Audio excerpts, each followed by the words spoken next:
We could have peace very soon. All of this, the war, the killing, the destruction, the blackouts, the sleepless nights, and the tragic loss of the country's bravest and brightest, could be over. All Ukraine needs to do is hand over a small piece of land in the country's far east, and we have a deal. This is a message directed at the Western information space. It is being repeated more and more frequently as we approach the 4-year anniversary of Russia's full-scale invasion of Ukraine.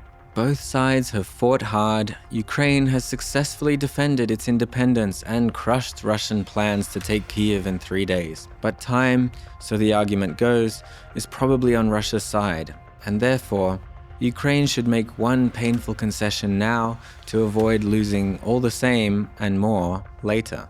I am, of course, talking about the idea of Ukraine's withdrawal from the remainder of the Donbas, specifically Donetsk Oblast, which has seen the most intense and deadly fighting anywhere in the world since World War II. So why is this small piece of land now seen as so decisive? What are the prospects for the fighting there going forward? And is there any chance at all that solving the Donbas problem could be the key to lasting peace between Russia and Ukraine? I'm Farrell, a frontline reporter at the Kyiv Independent, and I'm here today to help break this down for you.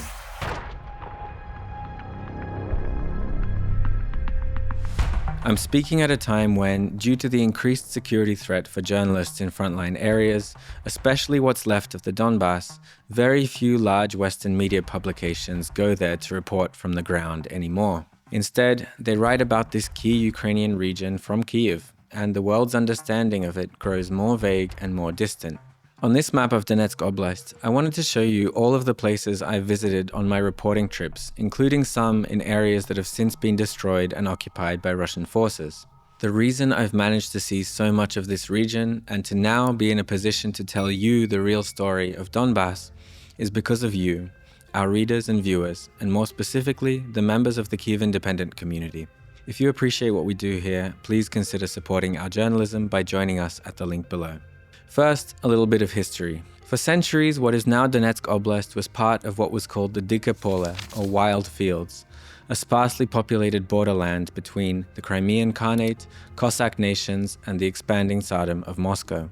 In the early 18th century, the area became a forward outpost of the Russian Empire before Catherine the Great went further and conquered the Crimean Khanate and the Ukrainian Cossack Hetmanate. In the 19th century, as Europe industrialized, the region became a center of coal mining, and the name Donbas, from Donetsk Basin, was popularized. During the Soviet Union's industrialization drive, huge numbers of workers from all over the country, including from the Gulag system, were relocated to work in Donetsk Oblast's mining and heavy industry sectors. This explains why today the region is seen and understood as Russian-speaking, although from my trips, the cities mostly speak Russian, but the rural population, many of whom were there before these changes, continue to speak Ukrainian. In 2014, the Euromaidan revolution ousted corrupt pro-Russian dictator Viktor Yanukovych, who hailed from Donetsk Oblast. In the weeks after, Russia launched its initial covert invasion of Ukraine, starting with the little green men without insignia on the Crimean Peninsula,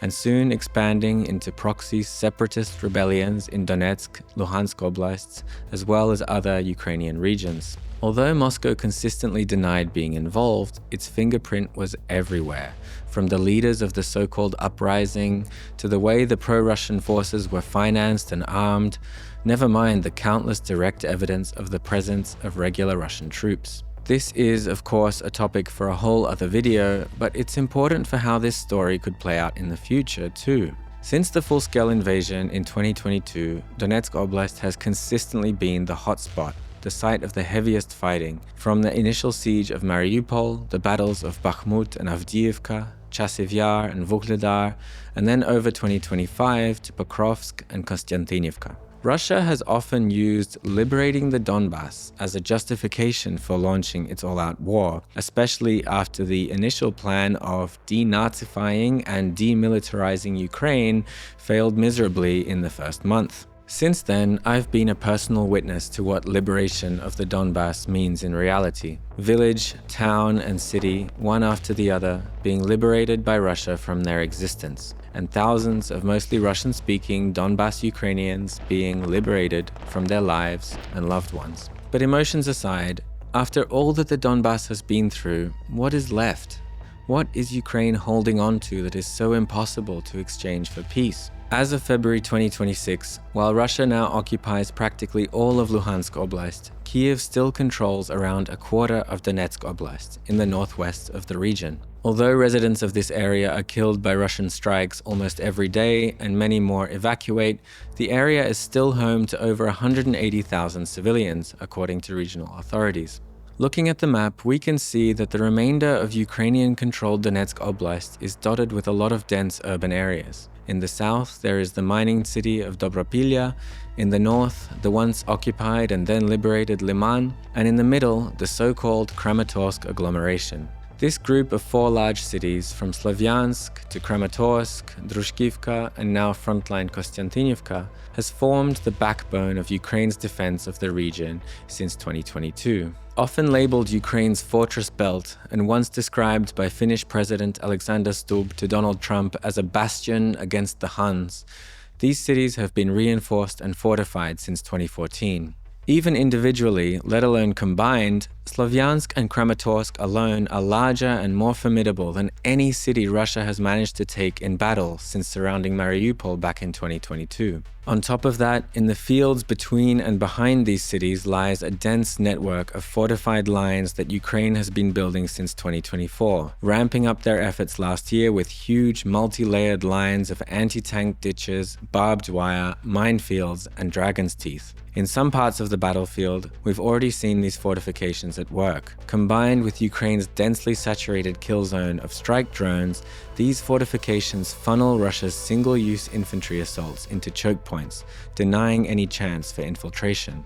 The results speak for themselves, an industrial-scale meat grinder where hundreds of lives can be thrown away in a single assault for no gain. Here lies the pragmatic core of Ukraine's refusal to simply withdraw from this territory. As long as Moscow continues to openly push for Ukrainian capitulation and the end of Ukrainian independence, either now or in the near future, a lasting peace can only come by breaking Russia's conviction that it can break Ukraine. And it is here, upon the rock that is Ukrainian Donetsk Oblast, that those dreams of imperial expansion could be dashed. At this rate, with the Ukrainian drone-based defense denying any opportunity for breakthrough and maneuver across the front line, and with the Russian army taking over a year to capture the city of Pokrovsk, the further costs that Moscow would have to pay in money, metal, and men to capture the rest of Donetsk Oblast would be staggering. This isn't the only argument, of course.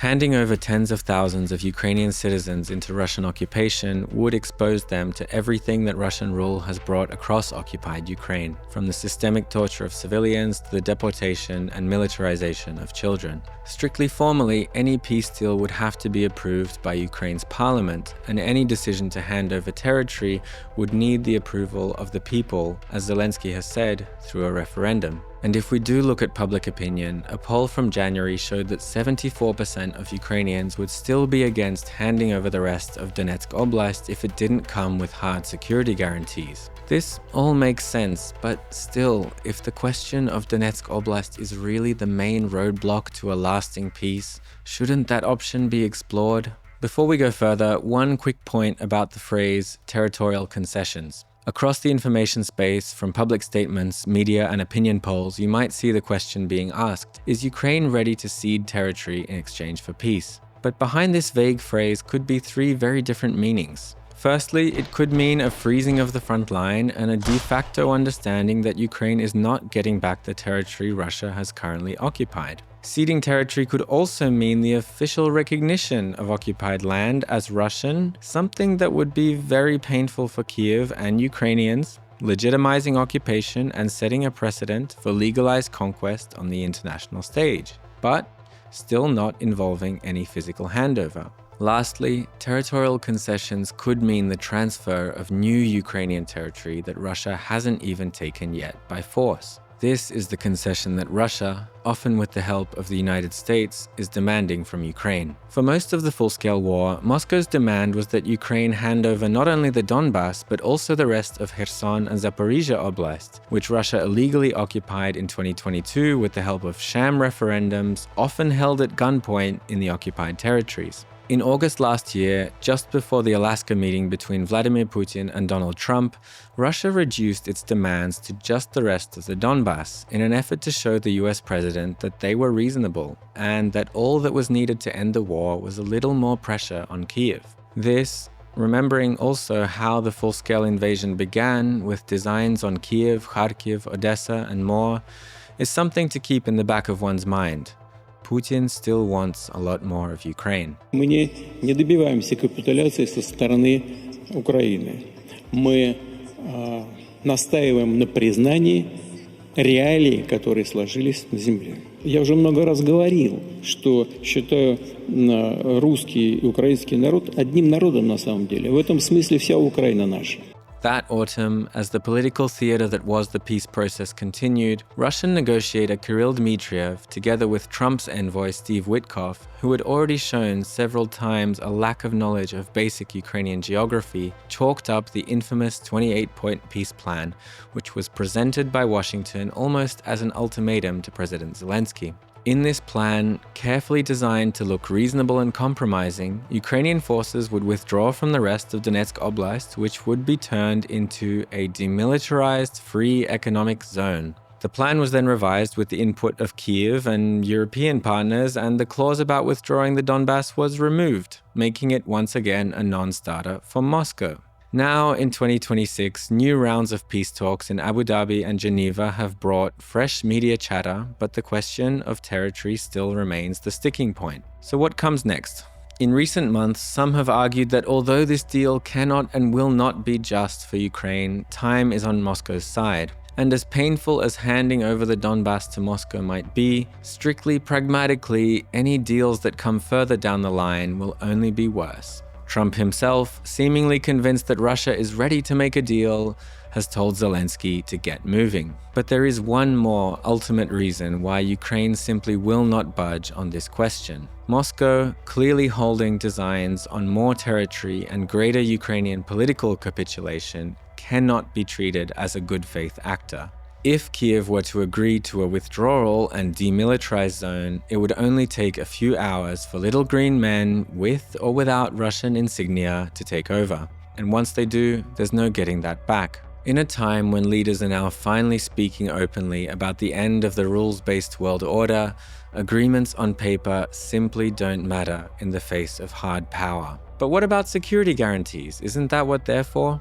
As much as leaders talk and as much vague language is thrown around, as long as neither Europe nor the United States are ready to go to war with Russia over Ukraine, no security guarantees, Article 5 style or not, can carry any weight. For this reason, I can tell you with almost complete certainty that there will be no quick peace in the next few months. As long as Russia seeks Ukrainian capitulation and Ukraine seeks a secure and independent future, the fighting will continue until one side sees no way forward on the battlefield. Front and center to that battlefield remains the Battle of the Donbas. From my trips to the area and conversations with Ukrainian soldiers, I've heard time and time again from commanders to rank and file that they will simply not obey orders to withdraw.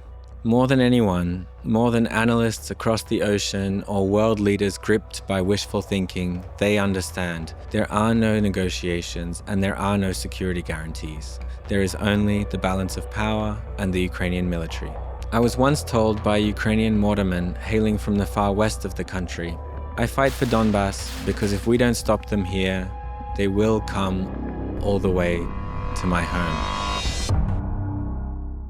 Thank you for watching this video. The next time you see me, it will probably be from our upcoming frontline field trip, including to the Donbas. After some stabilization over winter, the battles will pick up again over spring and summer, as will the need to be there on the ground to understand what's going on. That's where we come in. To support the work of the Kyiv Independent, from frontline field trips, daily news, and war crimes investigations, please consider becoming a member of our community at the link below. Thank you.